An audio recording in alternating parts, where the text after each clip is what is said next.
What's up, everybody? Hope you all having a great day so far today. Merry Christmas Eve. Um, Getting into this episode of GH, I enjoyed it. It was a cool Christmas episode. Um, for the most part.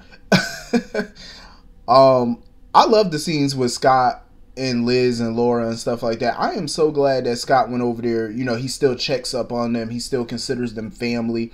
He told Elizabeth, like, you are a Baldwin. Like, you're a part of the Baldwin family. Even if Franco's no longer here and, whatever, you're still a part of the family. He still checks up on her, checks up on the kids. He was out there, having a little snowball fight with the kids and stuff. I like it. You know what I mean? It's good to know that, there's still people out there looking out for Liz, and Laura stopped by and stuff like that to see her. And I love the interactions between Laura, Liz, and Scott, and it felt like genuine, genuine,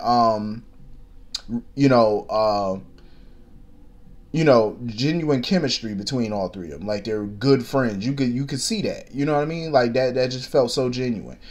And I'm glad Liz came to the realization that this whole time she's been focused on parents who've never been there for her when she got Laura and Scott right in front of her. That's always cared about her.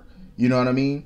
So I'm glad that she's no longer going to be focusing on those deadbeat ass parents, because she felt like her last interaction with her parents, especially Jeff and stuff, was going to be her final. I feel like that was her closure. You know what I'm saying? After so many years of not knowing why her parents weren't around, not seeing them, and finally seeing them, finally having a conversation with them, that was her closure. So even if Jeff never comes back into her life or she don't see him again, I feel like she'll probably be fine with that. You know what I'm saying? Because it's like, you still got people, that care about you. If they don't want to be a part of your life, it's their loss. You know what I'm saying? So I'm glad she had that interaction with them and that they're still there for her. I loved it though when Lisa came by with that mistletoe and stuff like that. I love Lisa and Scott. I really do. I love it. And you know what? Normally I would want to see Scott and Lisa get married, but it wouldn't matter to me. You know what I'm saying? Because I love their relationship the way it is. You know what I mean? Like, whether they're married, whether they're not married, I love it. Because it's just them enjoying each other's company. They enjoy each other, which is a good thing. Not everybody got to get married. You know what I mean? I think it would be dope if they did, but I love it. I love the chemistry.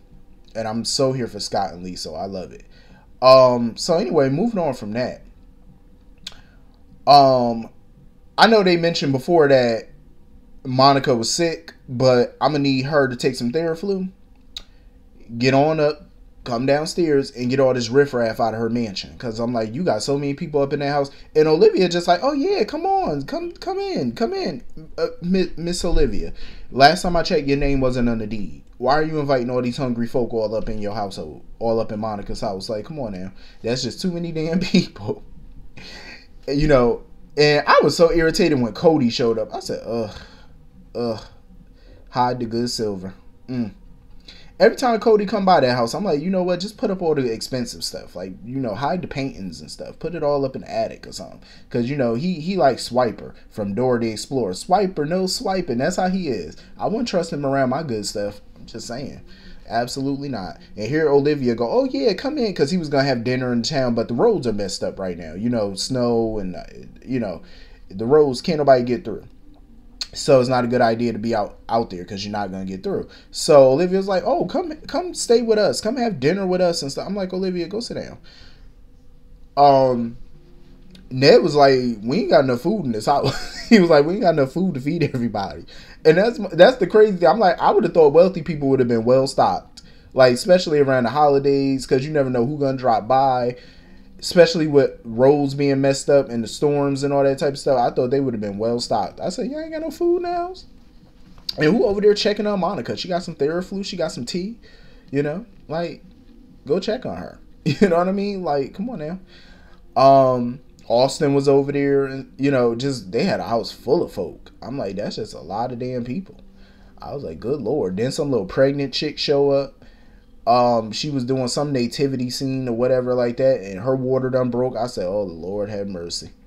I said, I would have told her, Miss Ma'am, I understand, you pregnant and whatnot, but we can't afford to feed everybody. And now you got 2 extra miles up in here. You got your mouth, you got this newborn. We ain't got no formula up in here. I'm just like, listen, something got to give. So Molly and TJ popped up at the mansion. And Molly was like, oh, well, TJ is a doctor and stuff. Okay, but he ain't no gynecologist. He ain't no OB. He not no OBGYN. So what he gonna do? He ain't never delivered no child before. Yeah, you a doctor, but I'm pretty sure him and Austin know the basics of childbirthing and stuff like that. And they definitely knew the basics, because once that baby breached, they say, yeah, ain't nothing more we can do, because that's out of our field. Like, we don't do this. So we need an OB. So he had no choice but to call Britt, because Britt, her car had broke or spun out of control or whatever the case may be. And she was waiting for a tow truck, so she went down to Brando's garage and stuff, because Sonny and Sasha was over there, because I guess they're getting ready to sell the garage and whatnot. And she wanted to fix up a motorcycle that Brando had wanted to fix. So her and Sonny was looking at fixing it up and stuff like that. And, Britt came in there and stuff like, I love the scene between Sasha and Britt. And I feel bad for Britt. You know what I mean? Like, I really do. I feel horrible for her. Like, even Lisa was trying to comfort her and stuff when she left Nina's, telling her, like, listen, this is not your last Christmas. Because she be talking like this is her final Christmas and stuff. Like, she, about to go to the upper room at any second. And, I hate that for her. But I'm glad her and Sasha got a chance to talk. I really can't wait for Sasha to get back on her feet. And get herself healthy again and just take control. Because I want to see Sasha get strong. You know what I mean? Like, that woman has been through the ringer in the last year. Like, I couldn't imagine. I don't even know how she's still walking. Like, her drug addiction, the loss of her child, the loss of her husband. All of this within a 1-year span. It's crazy. You know what I'm saying? Like, it is nuts. Now you got this conservatorship. I couldn't imagine going through all that. I would be mentally and physically drained. Hopefully she comes out on the other side of things, and get right and take back control of her life, and get stronger. That's what I'm hoping for. So Britt got the call from Austin or whatever about the baby and whatnot.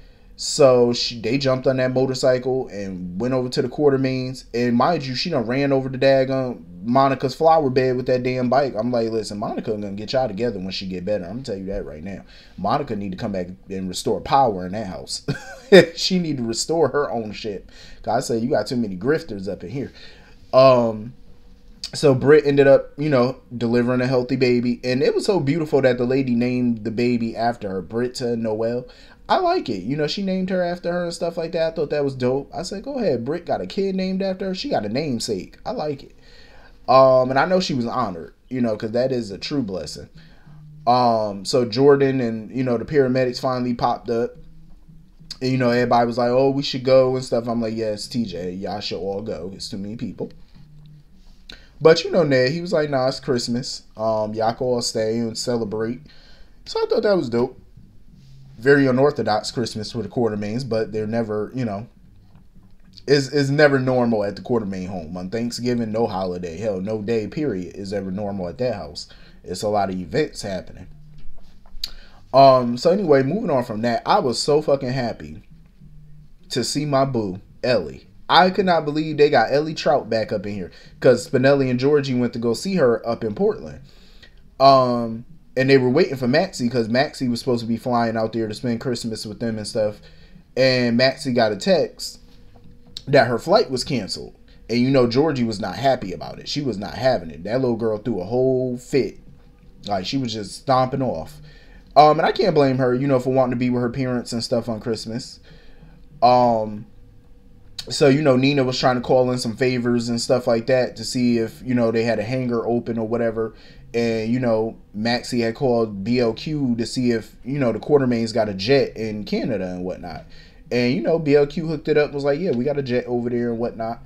But the roads, she couldn't get to the border or whatever because of the damn roads. But I'm like, I think she had to get to Toronto or something like that. But my thing was, and I was thinking about it, but I'm like, correct me if I'm wrong, Toronto is not on the border, though.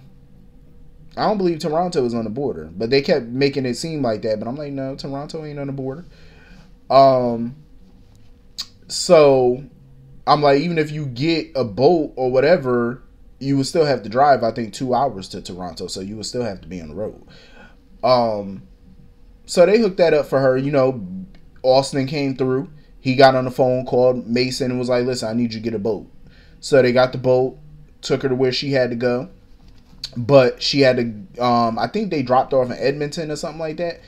Because the plane couldn't get to Portland. So I think they dropped her off in Edmonton or whatever, and she was just going to have to be stuck at the airport, basically.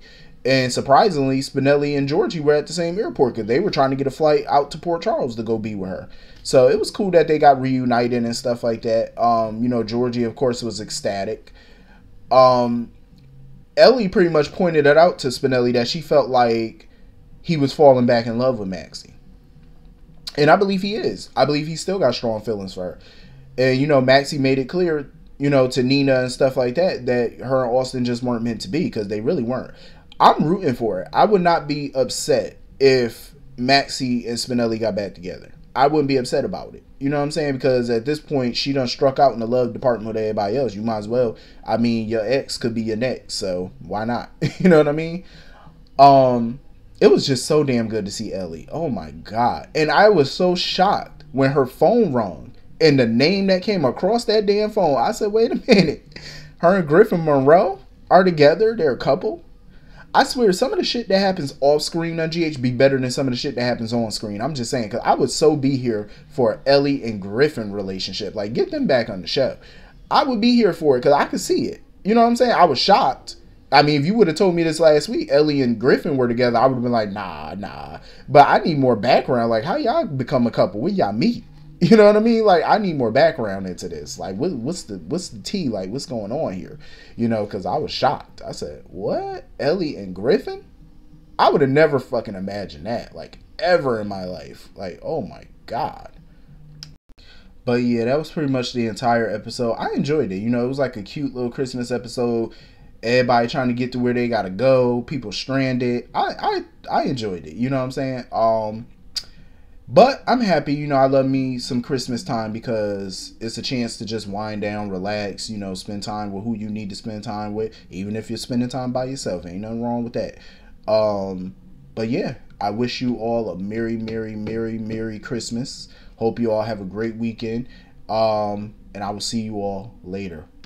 Have a good day. Have a great weekend. Merry Christmas. Peace.